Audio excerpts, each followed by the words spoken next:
There he is. What's going on, brother? What's up, bro? How you doing, man? Fucking so good, man. How are you? I'm doing pretty. What's up, everybody? Welcome back to another episode of University of Adversity. Got a special guest on today. He's the creator of spiritual diagnostics, the study of your personal values through measuring of your birthday and name, the amplifier of your success through raising of your vibration. The secret to your success is inside of your birthday and the ability to know yourself and learn about your power. I'm so excited to share this with you guys and have Bobby's story. He's been through an incredible amount of struggle in his life. He's gone through so many ups and downs, but he's just such an amazing human being, and he's just going to like drop value, and I'm so excited to share it. So, um, Bobby F. Parihar, welcome to the show, man. What's going on, my brother Lance? How you doing, buddy?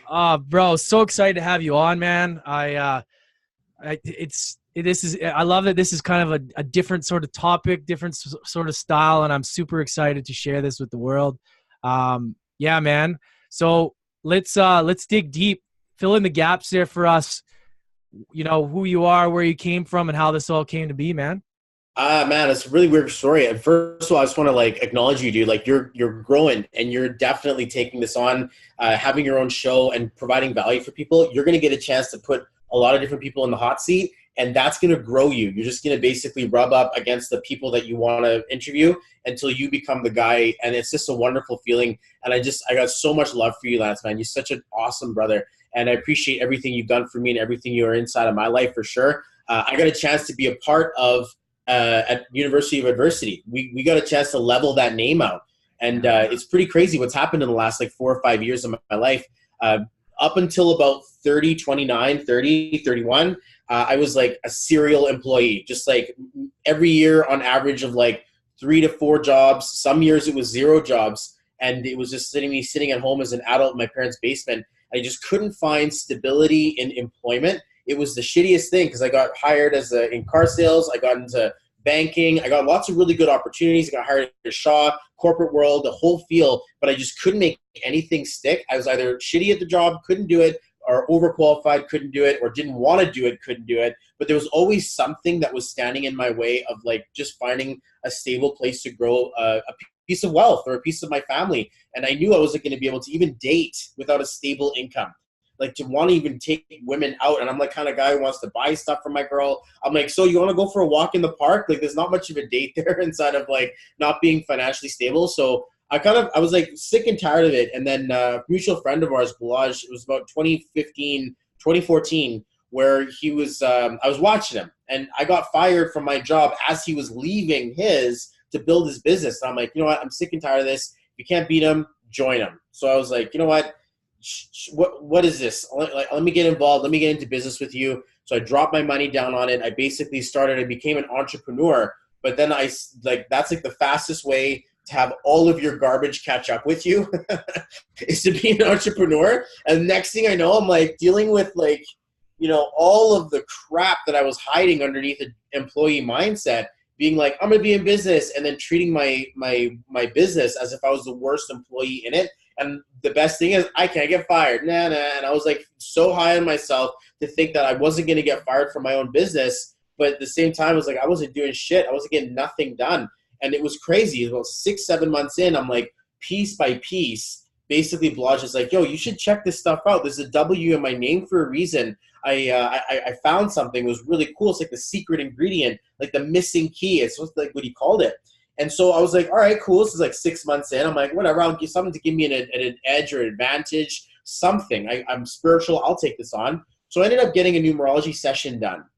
And it was nuts. It was you've been there. I mean, I was just your mind was blown. It's what? How come my life is inside of my name? Everything about you or everything about your birthday says everything about who you are as a person. I was just stunned, being do I have reality mixed up here? Am I even going forward in reality? The feeling of that was crazy. And so I was just I got to know more. I got to learn more. And I took on the study of numbers, and changing a letter in my name, weird as it sounds, planted me into a certain vibration of success that ended up taking me outside of a lethal addiction to a carousel of drugs and outside another lethal addiction of procrastination, time wasting, and poor choices with my time, video games, and worse. And the feeling of just not caring about the world, all of that stuff got washed right out of me, not instantly. Over time, it got washed out of me, and it started to turn into a business. I ended up starting to gain some posture. I started to gain ranks in my business as well. I developed my own coaching business. I found the love of my life. We traveled the world. We started having a family. We ended up just getting the picture perfect, like perfect little car, house, baby, family, like house on the hill. The feeling is just like, and we're just getting started. So it went a little bit like, flatline, and then I got my name, and it looked like it was going downhill actually. I took this name on it. It felt like it just saved me. And it had some challenge and some work to unload like 30 years of programming, but it was so intense. I can't wait to dive in with you guys. This is super crazy stuff, but it ended up taking off.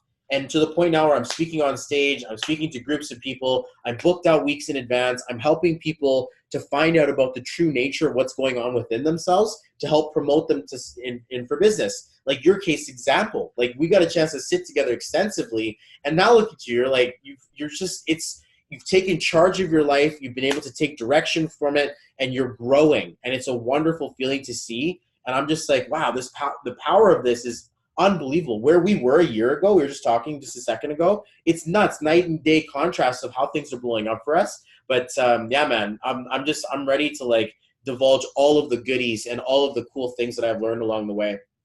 I really appreciate that, man. Yeah, I've had the pleasure to meeting you and chatting with you and diving in, and just anybody listening, like a lot of people are, they get on spiritual journeys and go different routes, but when you really dive into this kind of thing and really understand the value of like your birthday and numbers, and when you kind of see how it all works, it really opens up a lot of doors and opens up eyes. Like at first I was kind of like, well, how is this going to work? Like, I mean, I think a lot of people would think that, but just your nature of how you explain it and how you can make sense of it really kind of opened my eyes. So yeah, man, I'm super excited. So now what was so growing up, what led you into kind of entrepreneur? Like you were saying you were doing other things before that. What did you see yourself,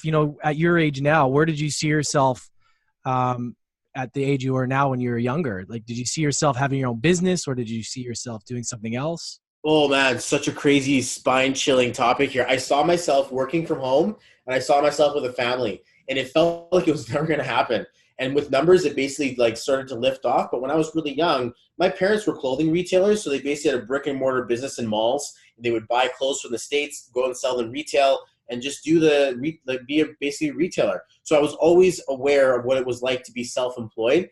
Being an entrepreneur is a bit of a stretch because they would just build one business and stay there. So it was a form of entrepreneurism, but at the same time, it was more like basically just traditional style, small-based business. I grew up with that. And then when I was like, I'm going to open my own clothing store, it's going to be a nice little hip hop spot where we can sell like cool little CDs, and you can design your own t-shirts, be a little lounge area, and like you can get small little like treats, like a drink or like a small sandwich or something. People are going to want to be there. It's going to be a powerful feel, showcase local art, local rap, local stuff, local designs, and build a small little community spot. But I had this idea figured out, like 16, right? My dad's like, don't do it. Holy crap, don't do it. And then I was like, what? You were in clothing. You were in business. Like, just get a safe job. This stuff is really tough. Like, we're tired. We always work. We get paid last. And he starts like just dogging on his business. And I'm just sitting there being like confused as hell, being like, well, shit, what should I do? So I figured, well, I might as well just keep getting employed and then, like find a good job somewhere.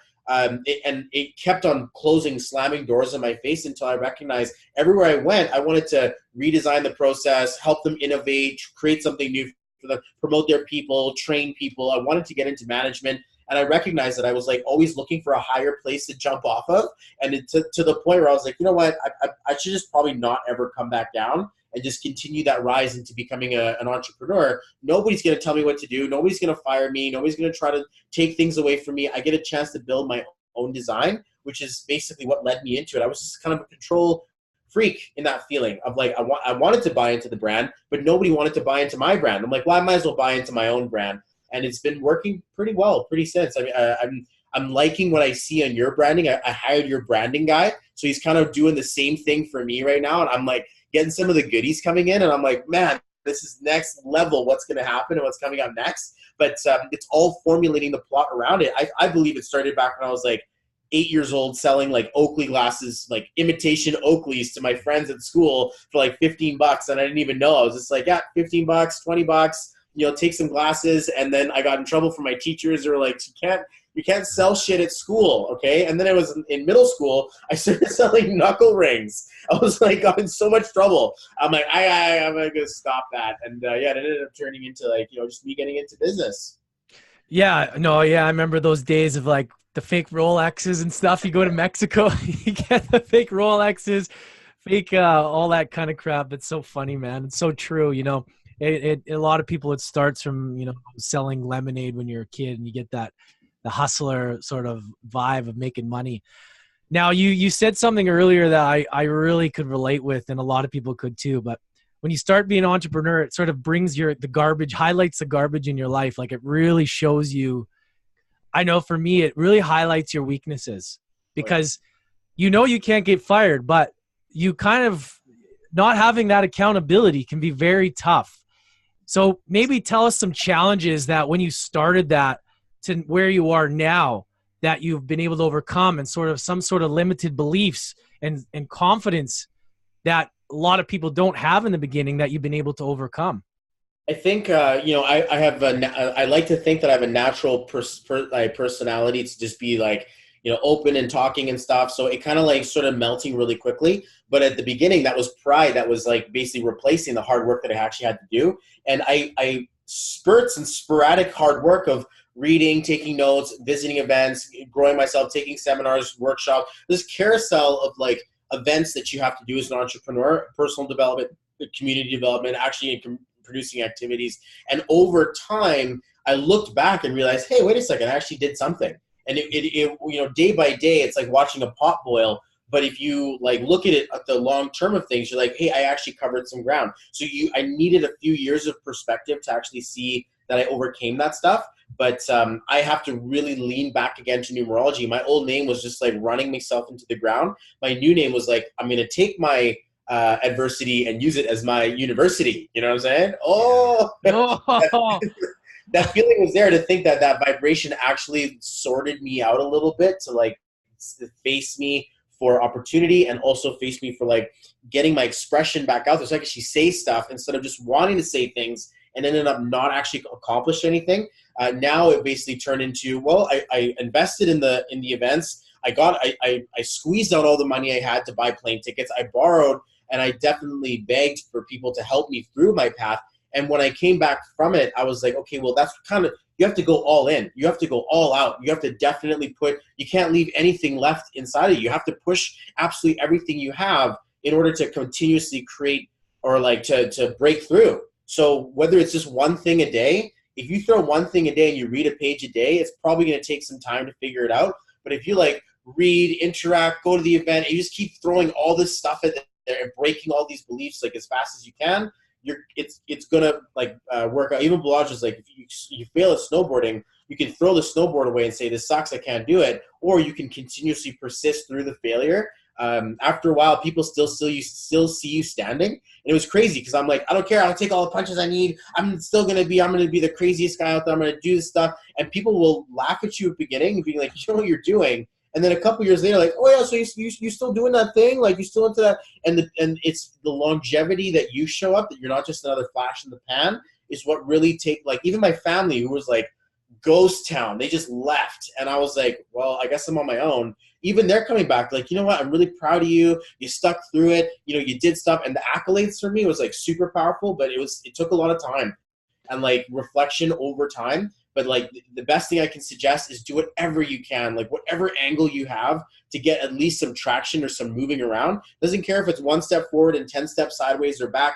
Experience is experience. And I think that the more you do wrong, the more inevitable that you're going to do it right one day. So I feel that.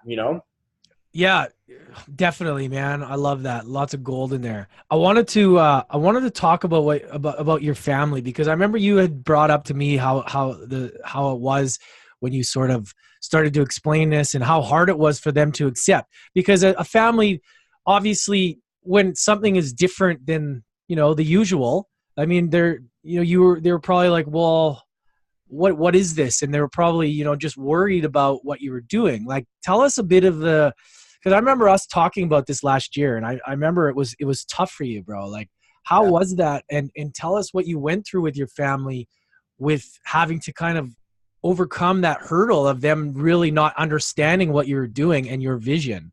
Well, see, the thing is that like I didn't feel safe in employment because I got fired from Shaw and I was actually doing really well. And so it was like just such a company man, like yes man to the company. And then they kicked me off and I was like, I don't know what the hell to do. So I positioned Balaj in my life. And if anybody knows anything about what we do, we sell pretty expensive equipment. So I come home with like a $8,000 bill and my dad's just like, I don't even know what to say. I don't know what to say. He was like stunned and like a broken record. Like, I don't know what to think right now. And my mom was just like, are you sure? Like, why are you doing this? It's so risky. And the lack of support, I was kind of like, you know what? I can't succeed in a job and make everyone happy. I can't succeed in business or start an attempt at business, make anyone happy. I was pretty devastated because I thought, hey, here I am stepping out into the world on my own, making my own investment, becoming a business operator. And my parents are like, what are you doing? Why are you doing this? You're a flight risk.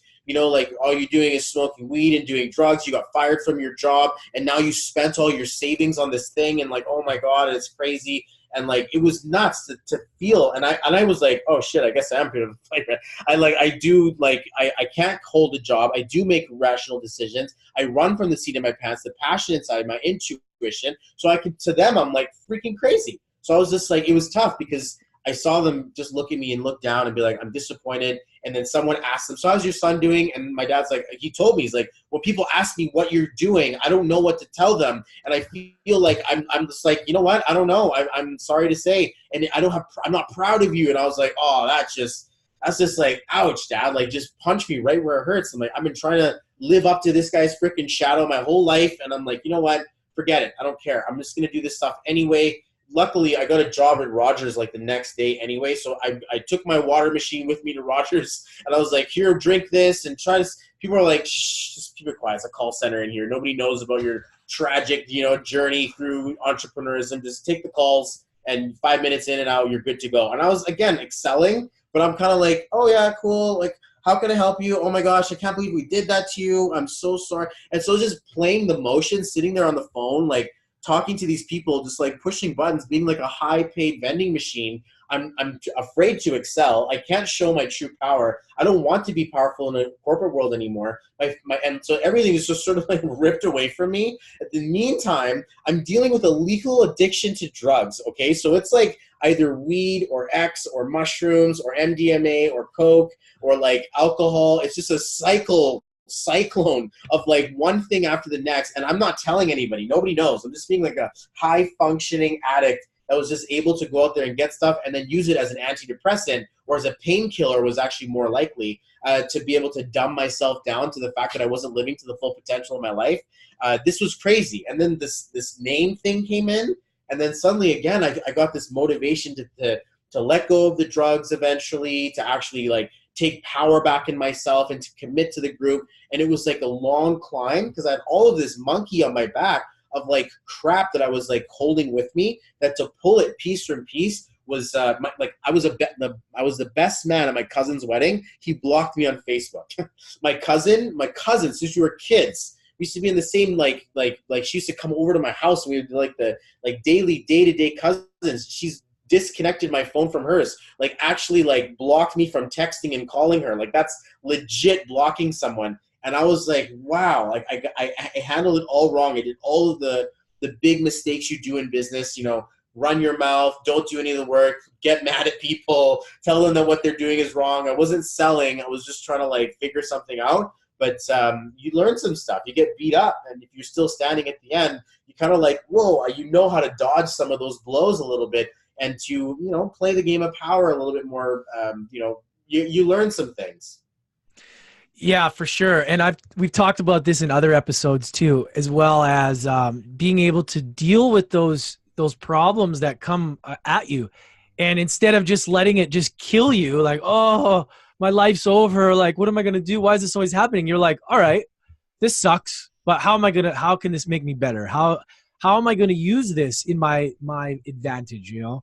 And it's the same story. So many people that I talk to is learning how to take those things and use them in your own, like, as fuel. It's literally like that, you know, as instead of, you know, as fire to burn down your own house, use it to blaze the trail ahead, you know? And it really, you just get better at dealing with that stuff, and you get better at dealing with the haters. And then when people see your confidence, they go, oh, wait a minute. This guy's actually for real. Yeah. And it's super powerful to have seen you, how much you've grown and your confidence and just like the light that you shed on people, man. And like to be able to have gone through what you went through and to create this amazing thing, like just show us talk about more about how the spiritual diagnostics, the letter, and how that has really helped your whole mindset and helped you just completely shift your life. Well, like numbers have like a characteristics to them. So some of them speak for communication. Some of them don't speak for communication, and they get trapped in their own heads or trapped in their own minds. And that's what a lot of people go through. And it's the egos of our parents that give us names when we're born, right? Like we didn't choose it. It was just like, oh, you're going to name you after my grandfather and my dad and my mom and all this stuff. And it's like we end up taking on the continuation of other people's destiny. So it's not a bad thing. It's a very romantic thing to think that we care so much about our future that we would want to put our stamp on it. The same way it feels like, hey, I have a son now. I got my last name is going to continue. That sense of ego of like longevity is there. So when I like measured these components, some of them I recognize we're not going to take someone anywhere. You're going to take them through self-sabotage, self-disassociation, shutdown, depression, the feeling of us growing down because the numbers just weren't adding up. And it just wasn't in our deck. It wasn't in our cards. It wasn't in the stars. And the feeling of destiny just like kicks us down. So I looked at this and I'm like, all of the numbers and components, when placed on the thing that it's called, seem to coincide with how that thing operates. So when I started noticing a bad name take us into a bad direction, a good name would take us into a good one. So what does a letter have to do with it? We count them out. It's the total of letters that are inside a name that shows up with a value of what that thing represents. So if I need to boost it 2 steps to a 6 or an 8 or communication or a wealth number, then I'm going to put in an extra letter like A is 1, B is 2, C is 3. There is a universal language that is so hidden, and it pulled me back to this feeling of like, there's a reason why they call it currency, and then electricity calls it a current, because there's an energy there. There's a reason why magic spells are available, and why we call it spelling, because we're actually speaking our word. And like on the Bible says, in the beginning there was the Word, and the Word was with God. And there's a powerful like history in that what we speak separates us from the rest of nature, that we have the ability to reflect and the ability to be conscious and communicate. It's unreal. It's almost alien. It makes us feel like we're doing something. Like even right now, I'm just speaking a series of sounds that are like programming themselves to your audience and hopefully inspiring and turning on some lights. It's like the most surreal experience. But if I was saying stupid booger, bum face, and stuff that doesn't make sense that my 4-year-old would say, people are going to be like, he sounds like a kid. But if I start speaking about some of the more bigger things, the deeper power, the greater struggle, and the prosperity through it, people are going to start to take notice and be like, man, this guy wants to take a posture on power. And you see that all the time. People are like, oh, man, check out that chick. Or, oh, did you see the quads, man, the wheels on that? And they're just so obsessed with the small. And I love fun stuff.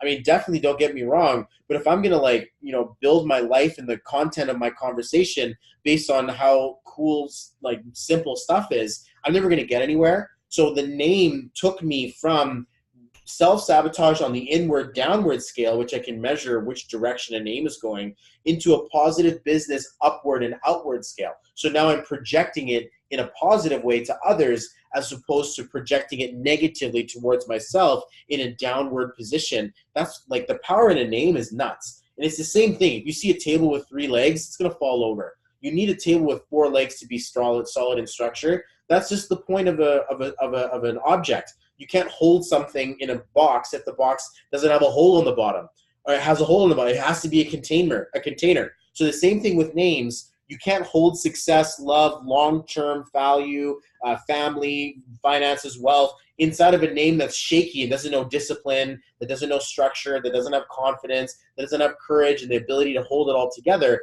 Like, you see some people and they're just like scream and pass. And you're like, man, how do they do it?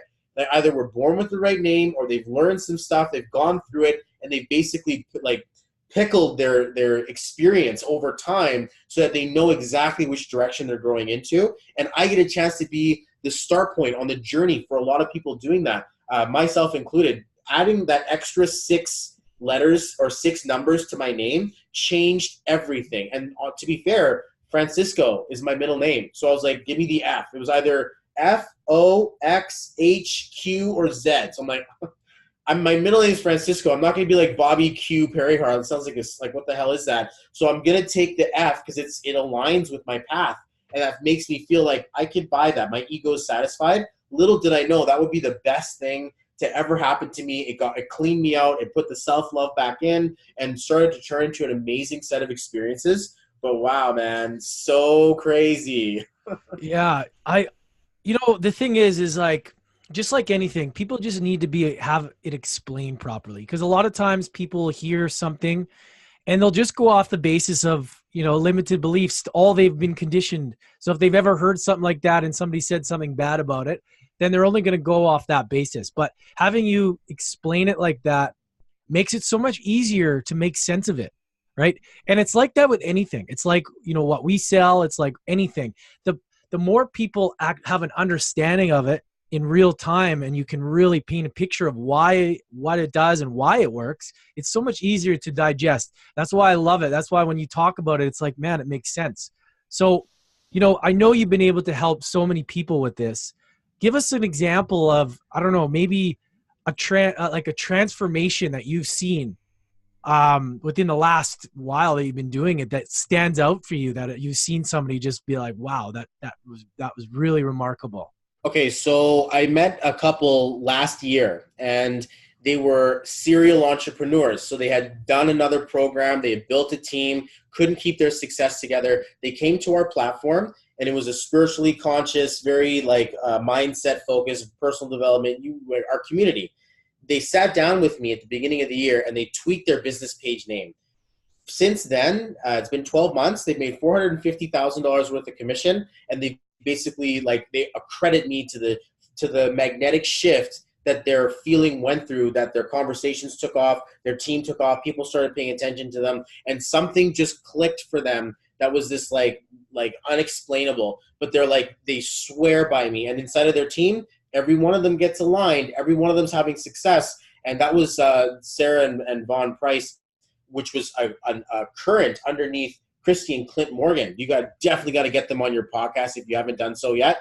But the feeling is that Clint took an X in his name, and his business just went boom. And they've got the fastest growing team in all of Enagic and all of GPM. They're crushing it. There's thousands of people inside of their group. It's only been a year and a half, not even. And they just celebrated 45 people hitting 6A hitting their 6A ranks and getting their bonuses and stuff at the Enagic office. And I was just like, are you kidding me? This is nuts. And on average, maybe about 95% of them I've worked with. Maybe about less than 5% of them have not sat with me. So for me, I'm looking at and they're all screaming by it. Bobby is great. Oh my God, I know myself. Now I've been able to, suddenly stuff just worked. Suddenly things just started to click. I found love of my life. I got pregnant. I ended up getting the courage to get divorced. And the feeling is I'm there to help people move forward in their lives. And it's such a wonderful feeling. But just last night, 2 a.m., I was in Australia on a webinar talking to Sarah's team. And for 90 minutes, we just crushed it.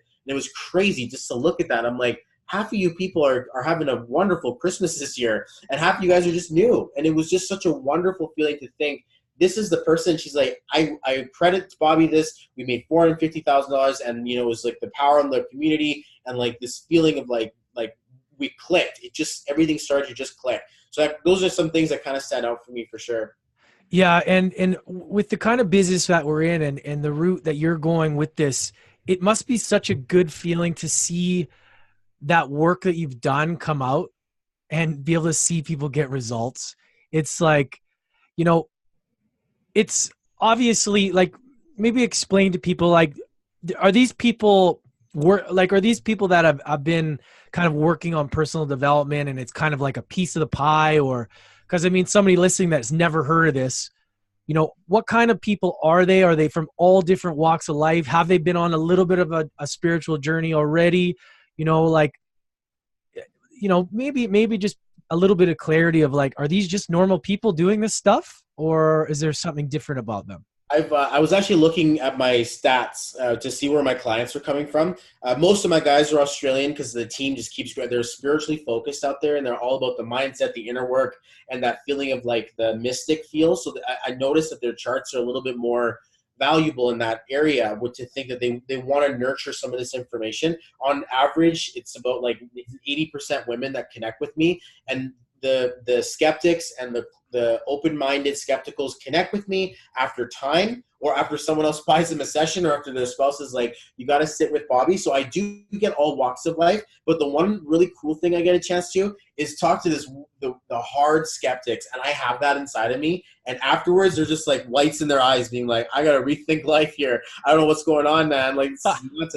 I don't get this. And I'm like, trust me, I'm right in the same boat as you. I have questions for God, if that even exists. It feels more like a computer program. But yeah, man, it's just been nuts to think that like they're regular people, young and old. I've done sessions for babies, for small children, for people in their 70s, and like everywhere in between. It's just nuts. But I do find that they're all on average people that are wanting to start a business. They're wanting to find out more about their limiting beliefs and their blocks, and it turns super spiritual and super personal very quickly. Like the business was just like a front to really get personal work done. It's a personal development opportunity hiding underneath a comp plan. Our business is very strange, but it takes you on a journey to become a better person. Yeah, no, absolutely. And anybody listening, I've taken on the W in my name, and it's been an absolute, I mean, just the whole shift in my branding and everything I've done. That W is super important, and it means a lot to me in different ways other than that too. Like, it's all come together in this amazing thing, and I love it. And yeah, the value that I got out of our session, Bobby, a while ago, and then I'm going to get another one. It was absolutely amazing. And just hearing these stories, I've seen your success, I've seen you grow, and so many people have been impacted, and it's truly amazing. Now, let's talk about your other venture, like doing the marketing side of things. You know, I know you got a couple things on the go. Maybe explain, you know, what else you're working on other than the spiritual diagnostics, as far as like dealing with people and helping people. Well, basically, you know, we're all in the same sort of community together, and we circulate around an opportunity to unleash yourself from the financial, you know, like rigmarole of life. So the feeling of us learning a new skill set and promoting ourselves and building a brand around ourselves is basically the name of the game, and it always has been. When I found numerology, it was a part and piece of my Enagic business. And I wanted to get into a business that empowered others, took care of the environment. It was like a Goldilocks business or a perfect home run, and high ticket item. I get it. But the reality is that it's been circulating around this idea of help enough people get what they want in their life, and you'll get what you want in yours. And that was a quote from Zig Ziglar that I took back in car sales, and I've carried it with me ever since. The journey of learning numerology was nothing more than a coaching ability to be able to be precise and powerful in order to help someone confront the thing that they probably nobody's really acknowledged. So it worked in a very powerful way, but it took me on a huge side quest where now I'm like public speaker. I've got my site. I'm busy. I'm trying to like we've created events. I've done seminars. I've done workshops. I'm doing live events as well. Like the whole around numbers. And like I'm looking back at my affiliate marketing or my direct sales business, luckily having a team of entrepreneurs who keep the love life alive in there. And that feeling is like they want to create it for themselves. And that's really what I wanted. I wanted other people to build my business because I want to get out there and actually help people on a big scale. So when I'm putting my whole branding together, it comes in as a personal coaching, a personal mentorship, a direct sales affiliate marketing opportunity that allows you to get the goods, the resources, the mentorship, the platform, the product, the whole kit and caboodle to help you move forward in your life. I like to think that spiritual diagnostics is a part of solution artistry. So there's a larger overarching theme where I want to be a solution artist. And as a solution artist, it's going to be able to find the finer way of creating the prosperity of your life and the value of it by, you adopting the idea of helping other people. So it's definitely got the duplication. It plugs right into where our business looks. But other than numbers, I'm basically dipping my hands into my prize and my money and my business, which is my magic opportunity. And such a wonderful feeling, community involved. Yeah, because, this is the thing, is it all comes down to being aligned with something that can help other people, right? And I think there's in every show I've done and anybody I talk to, it's always the same thing. People want to generally be service to human beings, and we all have different parts of the journey, different pieces of the puzzle. And what you have is such a unique piece of the pie that people that are looking for will eat up, and it's amazing. And all of that coupled with, what we do and as a business and being able to be aligned with, a company that, you can help people become healthier, help the environment, help people create something for themselves is so powerful, because at the end of the day, you're always going to have to sell something, whether it's somebody else's product or service. Why not get involved with something that can actually benefit you and people in a massive way, right? And that's what people don't really wrap their heads around, is that you're getting behind somebody's company one way or another, whether you're directly selling their product or not. You're going to have to sell something. We're all selling. We're all exchanging information and getting an agreement one way or another from somebody. So why not do things that are actually going to help humans? And that's why I love it, because we have that burning feeling in our stomach that a lot of us have realized that what we were doing just wasn't satisfying us, wasn't giving you that feeling. And even I spoke, especially I remember with Jessica Boat in one of the episodes about how, and even myself and other people, how we drink to almost, or we cover that up with drugs or whatever to like compensate for that feeling that we're not living to our full potential. Yeah. And when you realize that, and you realize that it's time to make a change in your life, and you put that shit aside, and when you actually start to follow a path that feels congruent and is aligned, you don't need that stuff as much. You don't need it anymore. It's fun to have a little bit of fun on the side, but it's just like, you got to understand that you're not doing it for those reasons. You're doing it as a celebration instead of to cover up this like pain or lack of success that you wish that you had. So in there. Yeah, exactly. So, okay. So you're helping a lot of people, Bobby. You just recently had a baby. You've had like a crazy experience and been amazing to watch with your family. Explain how the family and having that in your life has helped you in business and with, what you're trying to create as well. I figured I was like spending probably the same amount of money on drugs and alcohol and stupid shit. Now I'm spending it on kids. So I feel like I'm actually helping them move forward in life. But I met Sally online, as I do everything online, because online is the way we go. And it was an instant connection. We clicked. I felt it was safe because she was like an hour ride after a 2-hour ferry away from me. So it was like conversation led a little serious, and I ended up wanting to go out and have a date and ended up basically seeing her, met the family. And she had 3 kids, okay? So she was single, 3 kids. First date, I'm meeting the children, I'm meeting the parents, and I'm like, fuck, I'm in over my head here. And like, I was in love with this woman. So I was just like, well, I'm going to keep going until the feeling doesn't feel right anymore. And then it just ended up becoming stronger, more chiseled in, until the point where I was like, it was basically, right when I met her, my income had started to tip. And that feeling was like, I don't need to go to a job anymore. I make more in 2 hours than I did in 8. And that was when I was starting. I was like, this is crazy. Why am I going to a job? And I was like, what? And they were like, oh, you can work from home if you want. Because they kind of saw the writing on the wall that I wasn't really going to be a value in there anymore. I was going to kind of quit. So they gave me like a buyout option to think, well, here, we'll give you a headset. You can take calls at home. You can run your call center at home through an internet connection. It's all good. I was like, thank you. I appreciate it. I left on great terms with my last job. But at the same time, I wanted to move out. I was ready to take a risk. I wanted to go and build something for myself. And my business started leveraging that. So it was like off to the races, basically catch up on the last 10 years of life that I missed out on. Here, 3 kids, one's 2, one's 4, one was 3, one was 5, one was 1. So it's basically like, that's a pretty big deal, pretty big house. I ran into it. And here's the guy who's like playing video games, not doing anything with his life, just basically off for dead, worse for off. And now I'm like, I'm on. Okay, cool. I was made for this. This is the opportunity I wanted and got my ass handed to me. I swear to God, I don't care how powerful you are. A 5-year-old will rip you apart. And that feeling is just like, what am I supposed to do here? I have to get better. I have to get stronger. I'm running after the kids. I'm basically like taking them to school, doing all this stuff there. Sally's pregnant. It's kind of like, bed rest kind of feeling. Like she can't do very much, can't lift the little one anymore. And I'm like stepping up to be dad of the year here. And then as I'm throwing them the PlayStation as I run into a session. Then I'm grabbing the other one from school as I'm coming to make dinner. And then I come and I'm like basically doing everything as it comes in and out,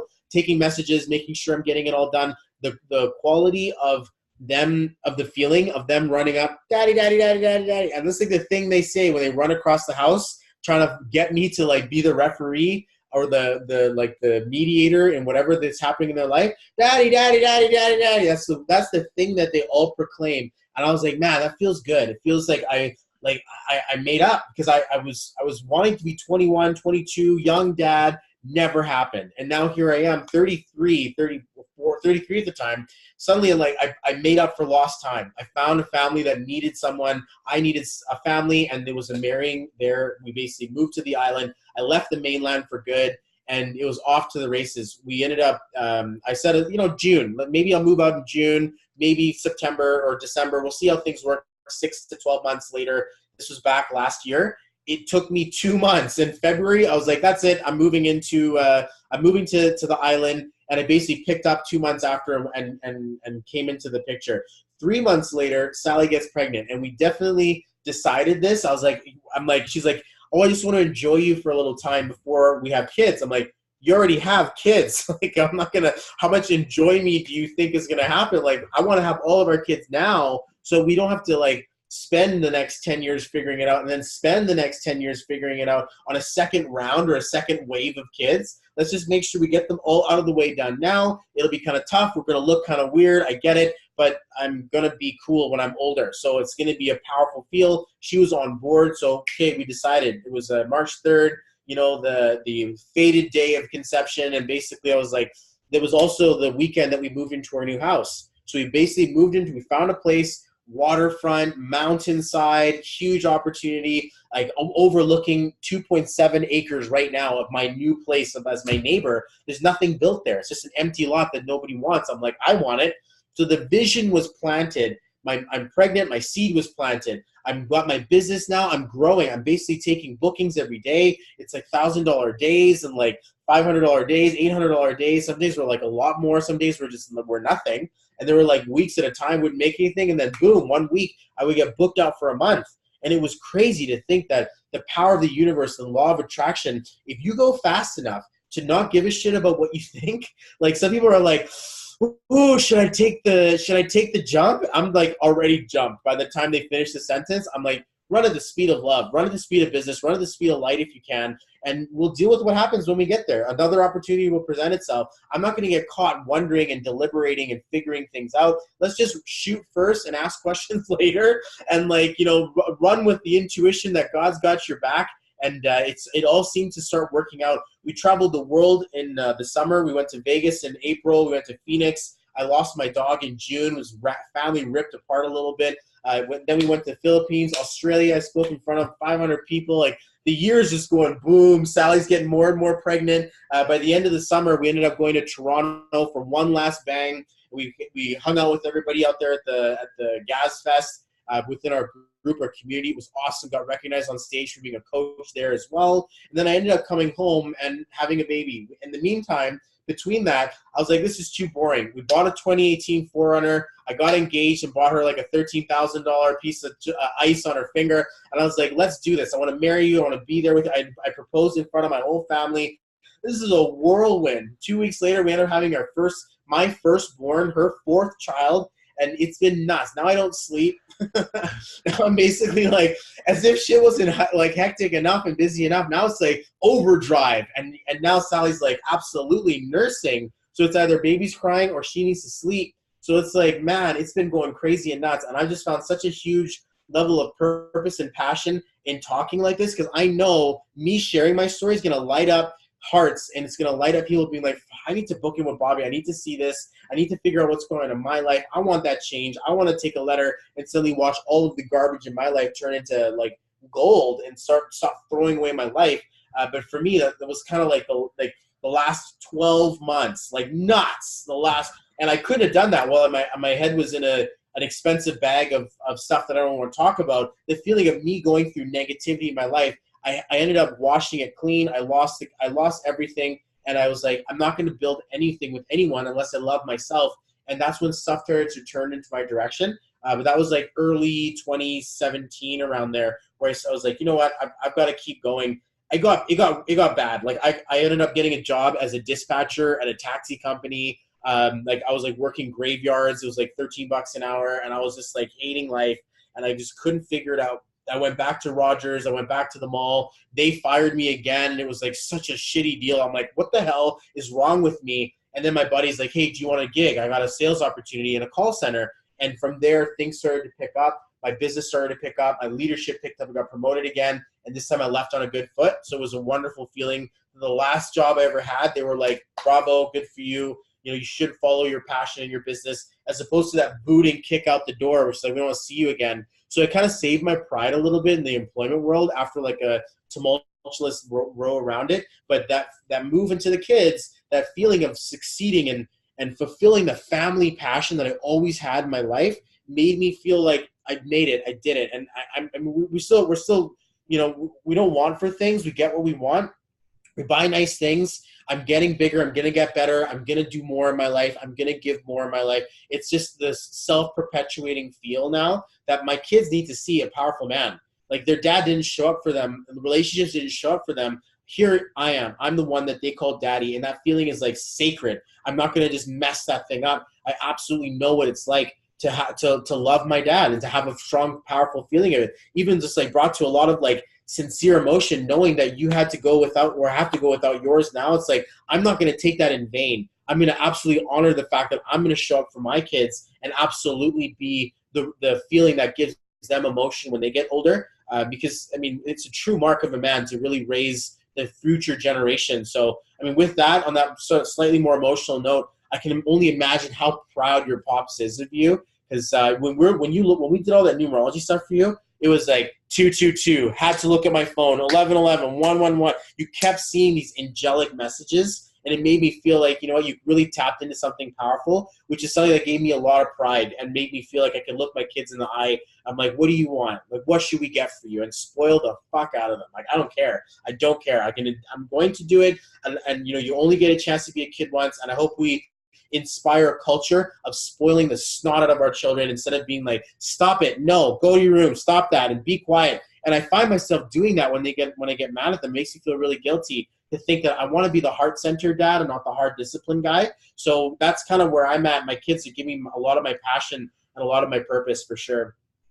Yeah, man, dude, you got so much power there. I mean, it's you just light the room up, man. I wish like there were, you know, so many people. I just want to share this with so many people, and this is why I love this.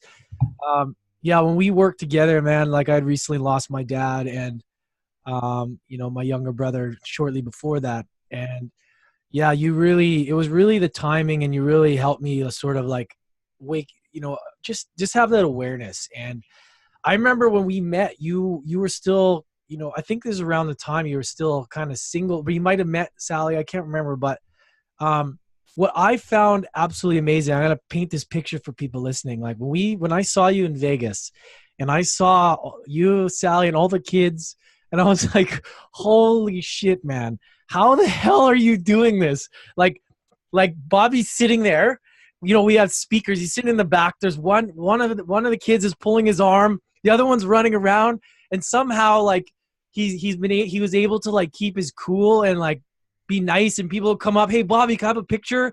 And like meanwhile there's like a kid pulling him, and like like somebody's trying to talk to him, and like it's just unbelievable how you kept your composure, and it just shows, it just speaks like so highly of you that you're able to like, because some people would be like, fuck off, like what's going on, like you know what I mean? And like my dad, when he got married, he married a woman with 4 kids, so I can completely relate how incredibly challenging it is, but how rewarding it could be. It, you know, he obviously didn't look at it the same sort of way. It was a lot more negative for us, but the way you've been able to take that on and embrace it and to use it as like, as almost just to help you grow your confidence and to be able to show these kids about, you know, to have a dad and how important that is to have that role model, because you're literally shaping their lives. You're literally giving them something to work towards. And if they have a role model that doesn't quit,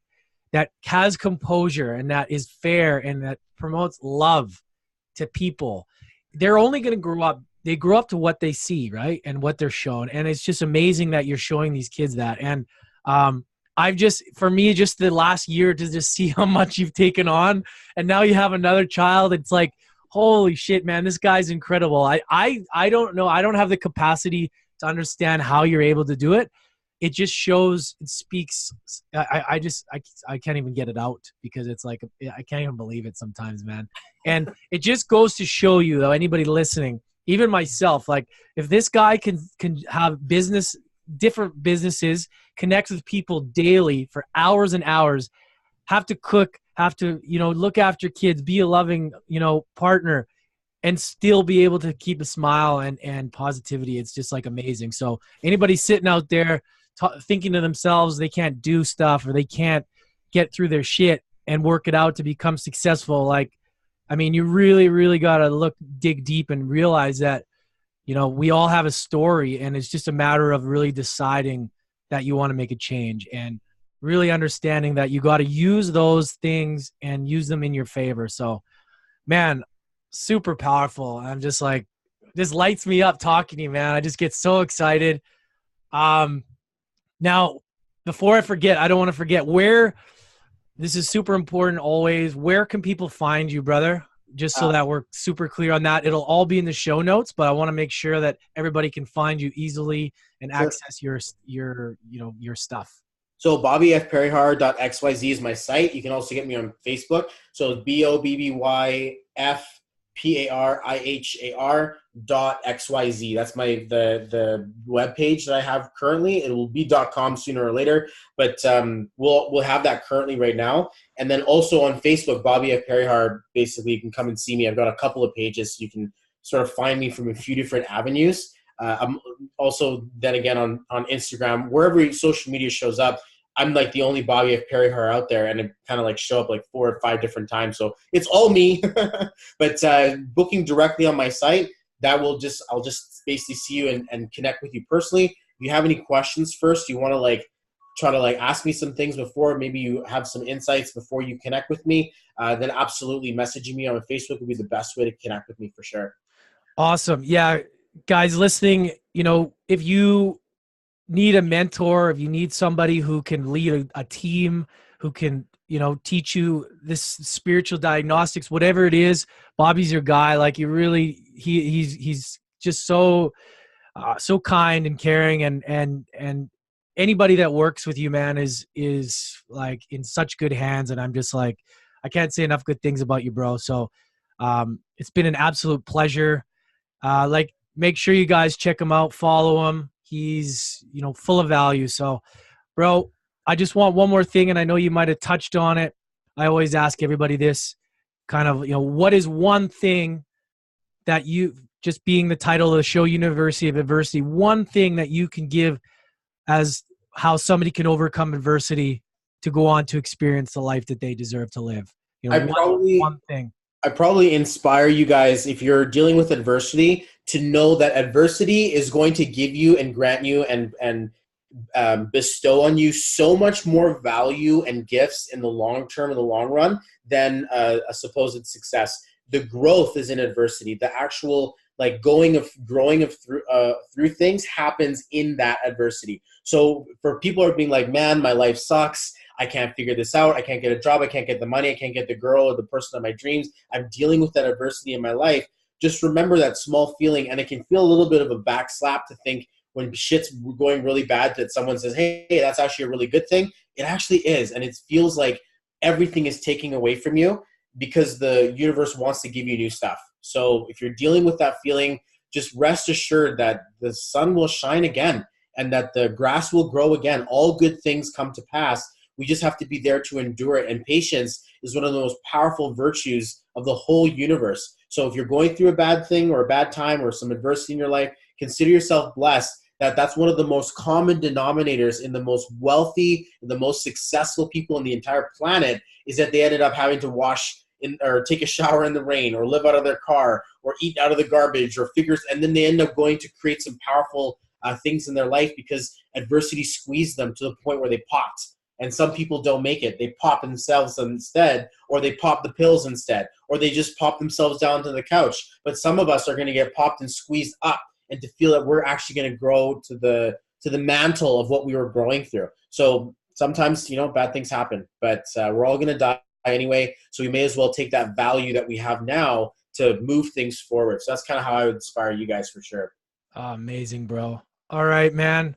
Thank you so much for coming on the show. I was so excited to talk to you always, man. Like I said, guys, check out Bobby. He's just full of amazing information. Where all the information to connect with him is going to be in the show notes. So again, man, thank you so much for being on. I appreciate you, brother. Okay, man. Appreciate you too. Cool. Cheers, bro.